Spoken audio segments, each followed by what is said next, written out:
July 5th, healing is a journey. Believing prayer will heal you, and Jesus will put you on your feet. James 5:15. Healing prayer is beautiful and indispensable in your journey towards maturity, towards holiness, towards wholeness. But the journey requires other things as well, often counseling and certainly discipleship. There is no zap that suddenly makes a person as whole and beautiful as Jesus Christ. Wholeness is something you grow into as you walk with Jesus through the years of your life. And friend, knowing this actually takes a great deal of the pressure off. Pressure to find the instant fix or to have the one defining moment. It releases you to walk with God and allow Him to personalize your healing journey. Prayer is partnering with God. You don't pretend it's by your own power that healing comes, and yet God has you get involved. You do your part and He does His. This is helpful to know and hang on to because trying hard, straining, and stressing actually gets in the way.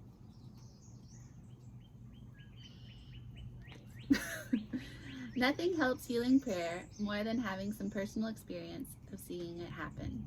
Faith does play a role in this.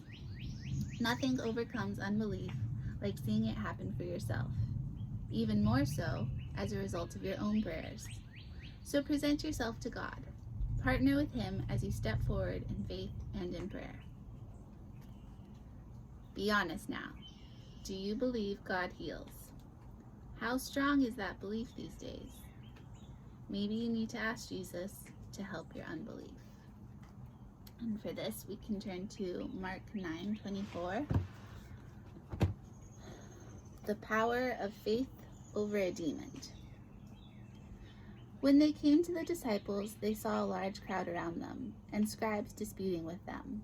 All of a sudden, when the whole crowd saw him, they were amazed and ran to greet him. Then he asked them, "What are you all arguing about?" Out of the crowd, one man answered him, "Teacher, I brought my son to you. He has a spirit that makes him unable to speak. Wherever it seizes him, it throws him down, and he foams at the mouth, grinds his teeth, and becomes rigid. So I asked your disciples to drive it out, but they couldn't." He replied to them, "You unbelieving generation, how long will I be with you? How long must I put up with you? Bring him to me." So they brought him to him. When the spirit saw him, it immediately convulsed the boy. He fell to the ground and rolled around, foaming at the mouth. "How long has this been happening to him?" Jesus asked his father. "From childhood," he said, "and many times it has thrown him into fire or water to destroy him. But if you do anything, have compassion on us and help us." Then Jesus said to him, "If you can, everything is possible to the one who believes." Immediately the father of the boy cried out, "I do believe, help my unbelief." When Jesus saw that a crowd was rapidly coming together, he rebuked the unclean spirit, saying to it, "You mute and deaf spirit, I command you, come out of him and never enter him again." Then it came out, shrieking and convulsing him violently. The boy became like a corpse, so that many said, "He's dead." But Jesus, taking him by the hand, raised him, and he stood up. After he went into the house, his disciples asked him privately, "Why couldn't we drive it out?" And he told them, "This kind can come out by nothing but prayer and fasting." Good morning, Sakote family. I hope you had a joyous 4th of July with your family and friends and all the grilled goody goodness that comes with the 4th of July. For today's Sunday salutation, I almost said Saturday snippet. I know I still owe you a part 2 to future present, but this week I encountered something that has gripped my heart, and I feel is something that personally I really need to be doing, and I think it's a great way to help all of us within troubled times, and that is to go back on focusing on prayer. Chris and I went church hopping way back when, and we came across a church that set out an entire month schedule of topics to pray for, and challenged us to spend each day really invested in trying to work out within ourselves and within our community the issues that were in place by praying. So I'd like to attempt to do that with you all. Each week I'll be sending you a week's worth of topics to pray for, along with resources and maybe ways to get started to help you.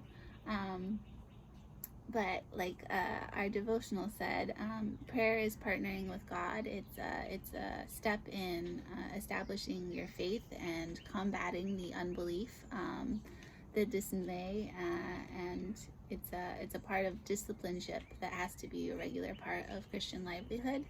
I'm saying this as I know it, not as in I do it. As a human, I'm faulty and full of errors as well.